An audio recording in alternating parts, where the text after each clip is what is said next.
Praise the lord, hallelujah. ಪ್ರೀತಿಯ ದೇವಚನರೇ, ನಿಮ್ಮೆಲ್ಲರಿಗೂ ಕರ್ತನಾದ ಯೇಸು ಕ್ರಿಸ್ತನ ಹೆಸರಲ್ಲಿ ಈ ಮುಂಚಿನ ವೇಳೆಯಲ್ಲಿ ಹೃದಯಪೂರ್ವಕವಾಗಿ ವಂದನೆಯನ್ನು ಸಲ್ಲಿಸುತ್ತಾ, ಹಾಗೆ ಕರ್ತನಾದ ಯೇಸು ಕ್ರಿಸ್ತನಿಗೆ ಕೂಡ ಹೃದಯಪೂರ್ವಕವಾಗಿ ನಿಮ್ಮೆಲ್ಲರ ಪರವಾಗಿ ಕರ್ತನಿಗೆ ಕೃತಜ್ಞತಾ ಸ್ತುತಿಯನ್ನು ಮಾಡ್ತೀನಿ.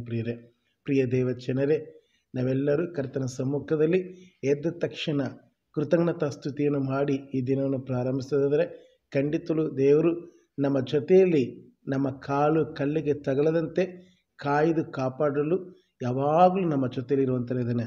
ಹಲ್ಲೆಲೂಯಾ. ಪ್ರಿಯ ದೇವಚನರೇ, ಈ ದಿನ ವಾಕ್ಯ ಧ್ಯಾನಕ್ಕಾಗಿ ಆರಿಸಿಕೊಂಡಂಥ ಭಾಗ ಯಾವೇಲನ ಗ್ರಂಥ 2ನೇ ಅಧ್ಯಾಯ ಅದರ 12 ಮತ್ತು 13ನೇ ವಚನ ಧ್ಯಾನ ಮಾಡಿಕೊಳ್ಳೋಣ. ಪ್ರಿಯರೇ, ಯಾವೇಲನ ಗ್ರಂಥ 2ನೇ ಅಧ್ಯಾಯ 12 ಮತ್ತು 13ನೇ ವಚನ. ಪ್ರಿಯರೇ, ಇದು ಉತ್ತಮವಂಥ ಒಂದು ವಾಗ್ದಾನ, ಉತ್ತಮವಂಥ ಒಂದು ವಾಕ್ಯ ಭಾಗ ಇದೆ. ಇದರ ಬಗ್ಗೆ ಮಾತಾಡೋದಕ್ಕೆ ಬಹಳ ಸಮಯ ಇದೆ, ಆದರೆ ಸಂಕ್ಷಿಪ್ತವಾಗಿ ಕೆಲವು ವಿಷಯಗಳನ್ನ ಇದರಲ್ಲಿ ನಾನು ನಿಮಗೆ ಹಂಚಿಕೊಳ್ಳೋಕ್ಕೆ ಇಷ್ಟಪಡ್ತೀನಿ. ಪ್ರಿಯ ದೇವಚನರೇ, ದೇವರು ಹೀಗೆ ಕರೆ ಕೊಡ್ತಿದ್ದಾನೆ ನೋಡ್ರಿ, ಹೀಗೆ ಕರೆ ಕೊಡ್ತಿದ್ದಾನೆ. ಯೆಹೋವನು ಇಂತನ್ನುತ್ತಾನೆ, ಈಗಲಾದರೂ ನೀವು ಮನಪೂರ್ವಕವಾಗಿ ನನ್ನ ಕಡೆಗೆ ತಿರುಗಿಕೊಂಡು ಉಪವಾಸ ಮಾಡಿರಿ, ಅಳಿರಿ, ಗೋಳಾಡಿರಿ. ನಿಮ್ಮ ಬಟ್ಟೆಗಳನ್ನೆಲ್ಲ ನಿಮ್ಮ ಹೃದಯಗಳನ್ನು ಅರಿದುಕೊಂಡು ನಿಮ್ಮ ದೇವರಾದ ಯೆಹೋವನ ಕಡೆಗೆ ತಿರುಗಿಕೊಳ್ಳಿರಿ. ಆತನ ದಯೆಯು, ಕನಿಕರವು, ದೀರ್ಘ ಶಾಂತಿಯು, ಮಹಾಕೃಪೆಯುಳ್ಳವನಾಗಿ ಮಾಡಬೇಕೆಂದಿದ್ದ ಕೇಡಿಗೆ ಮನಮರುಗುವನು. ಹಲ್ಲೆಲೂಯಾ. ಪ್ರಿಯ ದೇವಜನರೇ, ಎಂಥ ಒಂದು ಸುಂದರದ ವಾಕ್ಯ ಇಲ್ಲಿ ನಮಗೆ ಬರೆಯಲ್ಪಟ್ಟಿದೆ. ಈ ಮುಂಚಿನ ವೇಳೆಯಲ್ಲಿ ಕರ್ತನು ಹೀಗೆ ಹೇಳ್ತಾನೆ, ಈಗಲಾದರೂ ನೀವು ಮನಪೂರ್ವಕವಾಗಿ ನನ್ನ ಕಡೆಗೆ ತಿರುಗಿಕೊಳ್ಳ್ರಿ.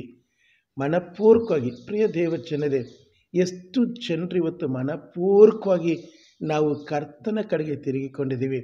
ಈ ಲೋಕದಲ್ಲಿ ಎಷ್ಟೋ ಕೋಟಿ ಜನರು ಇದ್ದಾರೆ, ಆದರೆ ಎಲ್ಲರೂ ಮನಪೂರ್ವಕವಾಗಿ ಕರ್ತನ ವಾಕ್ಯಕ್ಕೆ ಅಥವಾ ಕರ್ತನ ಮಾತಿಗೆ ಕಿವಿಗೊಡೋದಾದರೆ ಎಷ್ಟೋ ಉತ್ತಮವಾಗಿರ್ತದೆ ಪ್ರಿಯರೇ. ಆದರೆ ಇವತ್ತು ಅನೇಕರು ಕರ್ತನ ಮಾತಿಗೆ ಕಿವಿಗೊಡದೆ ಸೈತಾನನ ಮಾತಿಗೆ ಕಿವಿಗೊಟ್ಟು ಸೈತಾನನ ಇಚ್ಛೆಗಳಂತೆ ಈ ಲೋಕದ ಅಧಿಪತಿ ಆಡಿಸಿದಂತೆ ಅನೇಕರು ಆಡ್ತಿದ್ದಾರೆ ಪ್ರಿಯರೇ, ಅನೇಕರು ಜೀವಿಸ್ತಿದ್ದಾರೆ.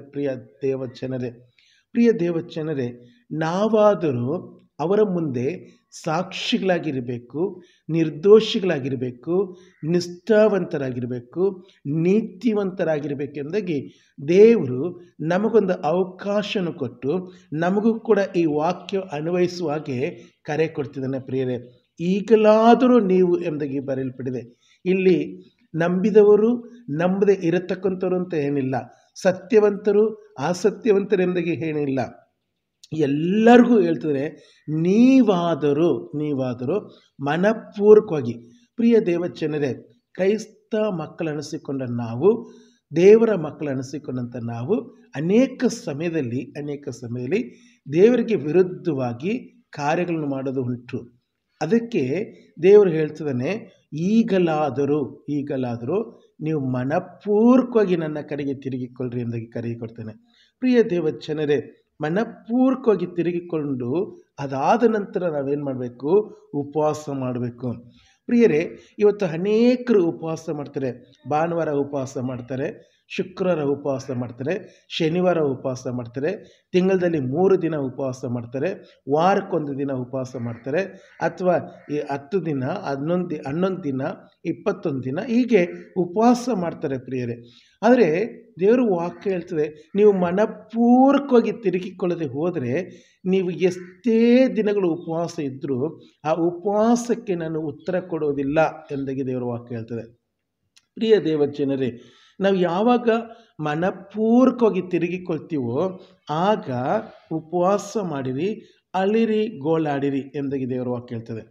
ಪ್ರಿಯ ದೇವಜನರೇ, ನಾವು ಮನಪೂರ್ವಕವಾಗಿ ಕರ್ತನ ಕಡೆಗೆ ತಿರುಗಿಕೊಂಡಾದ ನಂತರ ಉಪವಾಸ ಮಾಡಿದ್ರೆ ಅದಕ್ಕೊಂದು ಬೆಲೆ ಇರ್ತದೆ, ವ್ಯಾಲ್ಯೂ, ಅದಕ್ಕೆ ಬೆಲೆ ಇರ್ತದೆ. ನಾವು ಮನಪೂರ್ವಕವಾಗಿ ತಿರುಗಿಕೊಳ್ಳದೆ ನಾವು ಮಾಡೋ ತಪ್ಪುಗಳನ್ನ ಮಾಡ್ತಾನೆ, ನಾವು ಜೀವಿಸ್ತಿರೋ ಕೆಟ್ಟ ಜೀವಿತವನ್ನು ಜೀವಿಸ್ತಾನೆ ನಾವು ಉಪವಾಸ ಮಾಡಿದ್ರೆ, ನಾನು ಉಪವಾಸ ಮಾಡ್ತೀನಿ, ಇವತ್ತು ಫಾಸ್ಟಿಂಗು ಪ್ರೇಯರ್ ಅಂದರೆ ಅದು ದೇವರಿಗೆ ಮೆಚ್ಚುಗೆ ಆಗೋದಿಲ್ಲ. ಒಂದು ವೇಳೆ ಜನರು ನೀವು ಮೆಚ್ಚಿಸ್ಬೋದು ಪ್ರಿಯರೇ, ಜನರಿಗೋಸ್ಕರ ಮತ್ತು ನಿನ್ನ ದೇಹಕ್ಕೋ ದಂಡನೆಗೋಸ್ಕರ ಉಪವಾಸ ಮಾಡಬಹುದೇ ಹೊರತು ದೇವರನ್ನ ಮೆಚ್ಚಿಸುವ ಉಪವಾಸ ಅದಲ್ಲ. ಪ್ರಿಯರೇ, ದೇವರು ವಾಕ್ಯ ಹೇಳ್ತದೆ ನೋಡ್ರಿ, 13ನೇ ವಚನದಲ್ಲಿ, ನಿಮ್ಮ ಬಟ್ಟೆಗಳನ್ನೆಲ್ಲ ನಿಮ್ಮ ಹೃದಯಗಳನ್ನು ಅರಿದುಕೊಂಡು ನಿಮ್ಮ ದೇವರದ ಯೆಹೋವನ ಕಡೆಗೆ ತಿರುಗಿಕೊಳ್ಳಿರಿ. ನೋಡ್ರಿ, ಎಂಥ ಒಂದು ಸುಂದರವಂಥ ವಾಕ್ಯ. ಪ್ರಿಯರೇ, ಇವತ್ತು ಆಗಿನ ಕಾಲದಲ್ಲಿ ಉಪವಾಸದೊಂದಿಗೆ ಬಟ್ಟೆಗಳನ್ನ ಹರ್ಕೊಳ್ತಿದ್ರು.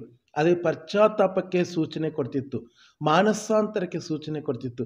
ಆದರೆ ದೇವರು ಇಲ್ಲಿ ಕರೆ ಕೊಡ್ತಾನೆ, ನಿಮ್ಮ ಬಟ್ಟೆಗಳನ್ನ ನಿಮ್ಮ ಹೃದಯಗಳನ್ನ ಏನು ಮಾಡ್ಕೊಳ್ರಿ, ಅರಿದುಕೊಳ್ಳ್ರಿ ಎಂಬುದಾಗಿ. ಹಾಗಂದ್ಬಿಟ್ಟು ಹೃದಯ ಬಗೆದು ಅರಿಯೋದಲ್ಲ, ಆ ಬಟ್ಟೆನ ಯಾವ ರೀತಿಯಲ್ಲಿ ಹರಿತೀವೋ ಆ ಒಂದು ಸಾದೃಶ್ಯವಾಗಿ ನಮ್ಮ ಹೃದಯವನ್ನು ಕರ್ತನ ಮುಂದೆ ತಗ್ಗಿಸಿಕೊಳ್ಳಬೇಕೆಂಬುದಾಗಿ ಇದರ ಒಂದು ಸಾರಾಂಶವಾಗಿದೆ.